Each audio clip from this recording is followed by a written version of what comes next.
So এখন যাচ্ছি বান্ধবীর বাড়িতে। ওর নাকি ভীষণ দরকার, খুব ইম্পর্টেন্ট একটা কাজ।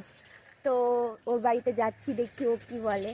আমি বললাম তুই আমাদের বাড়িতে আয়, আসবে না, আমাকেই যেতে হবে ওর বাড়িতে। তো তুই চলে আসা, আমি তোকে বাড়ি যাইতেছি, তুই আমাকে বাড়ি আসা। কি দরকার এত ক। দেখো ওদের বাড়ি যাচ্ছিলাম আর ও চলে এসছে। কি নিতে আসছে আমারে? রিমা না, ভিডিও করতেছি। কি এত দরকার ভাই? তাহলে আমার বাড়ি আয়, আবার তোর বাড়ি যাবো। তা আমি তো যাইতেছিলাম, আবার ডাকতে হবো ওকে। যদি কোনো ইম্পর্টেন্ট যদি কাজ না থাকে রে, পিঠের মধ্যে গুপ গাপ দিয়ে দিন। বেকার বেকার আমার কত কাজ রয়েছে বাড়িতে, কাজ মাস ফাইলাই তোর বাড়ি যাচ্ছি এখন।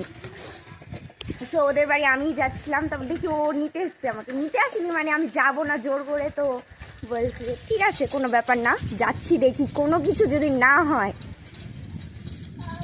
কি যে করো। কি এরম দরকার শুনি? কি ও তোর ভাই কথা কইতেছিল? আমার তুই কি দরকার এরম লিখছে আমাকে বাড়ি আয়, খুব দরকার, কি আয় আমাকে, কি যে তুই আয় আমাকে বাড়ি, তার মানে তোর ভাইয়ের হাতে কথা কইতেছ। ঠিক আছে টাটা, তোর বাড়ি যায়নি। যদি কোনো দরকার না থাকে সবটাই তোমাদের সাথে শেয়ার করবো, তোমরা দেখতে থাকো।